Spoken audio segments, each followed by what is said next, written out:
This video is brought to you by Best Fiends Forever. Best Fiends Forever is the second installment of the Best Fiends series of free mobile games. It has lots of returning characters and familiar story, but plays completely different than the games before. It's an adventure clicker style of game where you progress through levels by slapping the heck out of every evil slug in front of you, all the while gathering up massive amounts of coins. Use these coins to level up nearly everything you can think of, from your slap damage to the fiends in your party to your special attacks. I've already gone through the portal and am in the second world after buying some upgrades, so I'm pretty sure I'm already a master at this game. I'll even give you some free pro tips since I'm that nice of a guy. In the second level, Gloom Glades, look for these glowing tunnels in the upper left. Slap them a bunch and you'll go into here instead of the normal path. This gets you way more coins than you normally would. You're welcome. You can download the free game by clicking the link in the description down below. Get Best Fiends Forever now and slap up some slugs.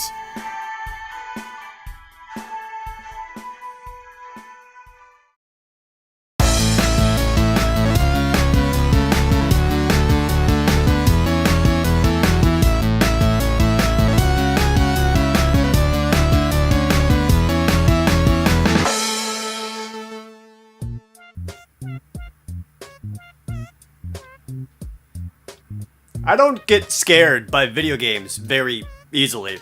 The few video games that have legitimately terrified me over the years have been like Eternal Darkness, The Seventh Guest, and Alone in the Dark. I'm the f***ing universe! Not that one.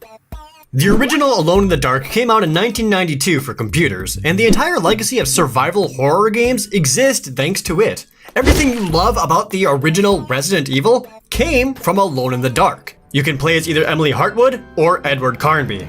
And yes, according to the lore of the series, this Carnby is the same one as I don't have your stone, and f*** you anyway. The story is that a rich guy in a nice mansion hung himself, and you're sent in to figure out why.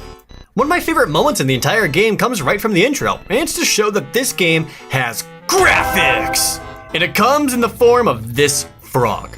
For like a second, there's a super detailed shot of the frog as he hops across the road. Is this relevant at any point in time for this game or the series as a whole? No. No, it does not. But here's a frog. Speaking of graphics, have I mentioned how good this game looks? This mansion shot looks awesome, and this window perspective is great too. It spooked me as a kid. This thing has one monster hand and one skelly hand. This game is filled with spoops. Also, this is how Edward Carnby is presented. Gentlemanly, middle-aged, wicked mustache. And how does he look in game? Bam! Flawless. Gaze upon the face of immaculate beauty. No standard of handsomeness will ever attain this.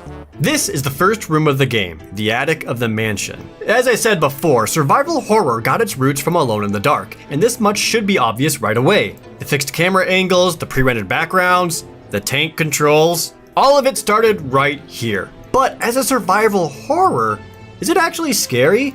I'm sure it was way back then, but I'm a grown-ass man now. I don't think this game will really be all that scary.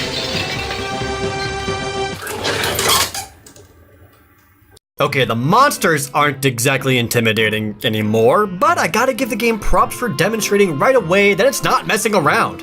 I make jokes, but this was originally one of the most terrifying parts of the game. You've barely begun playing, you're getting used to the controls, maybe exploring a little bit, and then after about 1 minute, you're in danger. This is rather brilliant, as it instantly makes you on edge for the entire rest of the time you're playing. And if you somehow manage to deal with whatever the hell this rat thing is, a zombie levitates up through the trap door shortly after. Ooh, you got one, good job. Now get this one too, idiot. It's fair to argue that this is unfair in terms of game design, but if you pay close enough attention, you don't go in completely blind. And in fact, you learn a lot about the game's mechanics thanks to this. If you listen to Emily's introduction, she mentions a clue about moving the wardrobe in front of the loft window. Doing so prevents one monster from entering, and also teaches you that you can push objects in the environment. And with some quick thinking, you realize if you can push the wardrobe, you can move the trunk on top of the trap door. I may not remember a whole lot about this game, but I always remember doing these two things. Trunk on the door, closet by the window. Searching this room gets you a lamp, a gun, some backstory in the form of books, and an old Indian cover? Oh boy. This is going to get dangerously close to King's Quest levels of carrying innocuous objects that are vital for puzzle solving, isn't it? The answer is yes. You'll end up carrying around all kinds of weird things to use for solving puzzles, some more cryptic than others. This is also the establishment of a key element to survival horror: inventory management. You can only carry so many items, and nothing is automatically discarded for you. If you use a key, toss it afterwards, otherwise it's filling space. Using a med kit or flask to heal up leaves you with useless empty containers that you need to lose. It also lets you act out any and all drunken stupors you wish you could do in real life. You don't know me. You don't know my problems. Shut up. There are a few times where Edward Carnby resembles myself way too much. For example, just like me, sometimes he tries to throw something and it only goes 2 inches in front of him. The entire time you're exploring the mansion, you'll be picking stuff up and essentially figuring out how to get into presently locked rooms. But like later survival horror games, very little fighting actually takes place. In fact, less combat happens in Alone in the Dark compared to the first Resident Evil game. Most monsters can either be completely avoided or ignored, which is usually the right idea, since combat is a little awkward, and there's only about 4 total healing items in the entire game. Shooting guns is more problematic than it should be. First off, the character models are so poor, it's honestly way too difficult to determine what direction you're even aiming. And even then, using a gun has way too long of a startup animation and is too troublesome in most situations.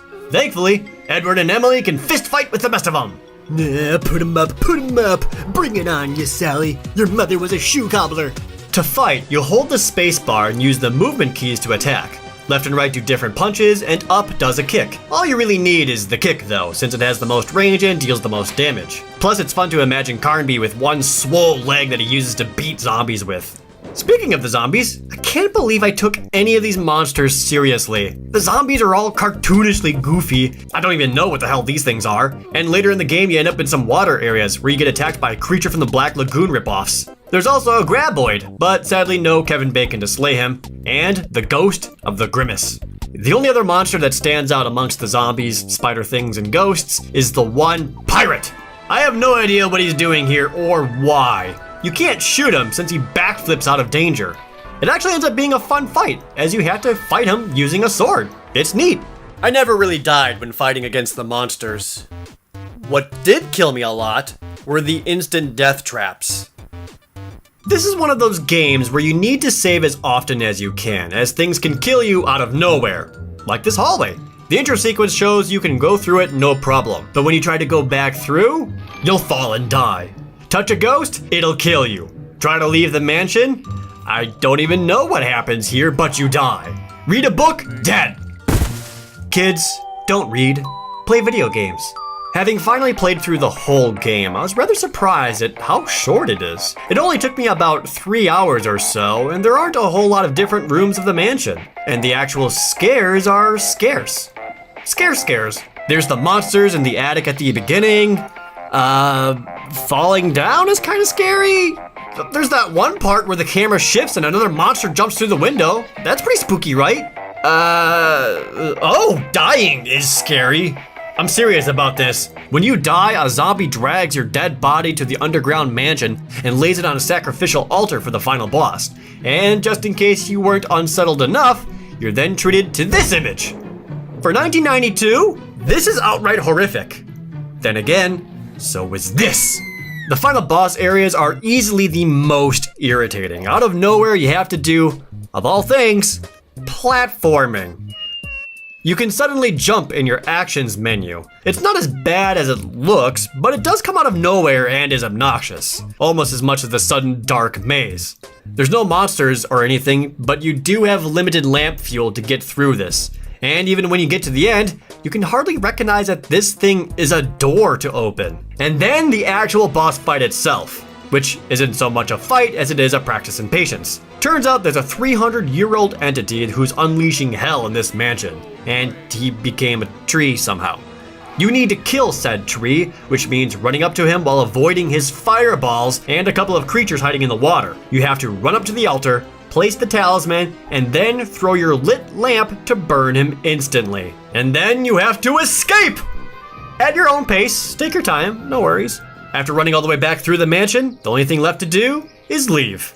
The sun is rising, birds are chirping, and the game ends on the cheesiest note possible. Yippee! You know, despite how obviously dated this game is, it's still pretty fun. It is embarrassing to admit that this once constituted as scary way back when, but the gameplay itself still holds up. I'm glad I finally played it through. And yeah, the later games in this series aren't what you would call good, but the original is an important piece of gaming history. And it has an awesome twist ending. You should have called an Uber! Thank you so much for watching. If you want to see more Alone in the Dark, I'm playing through the entire thing on my gameplay channel. And if you haven't seen it, be sure to watch my last video I did on Mortal Kombat Mythology Sub-Zero. And subscribe to both of my channels. Thanks, bye!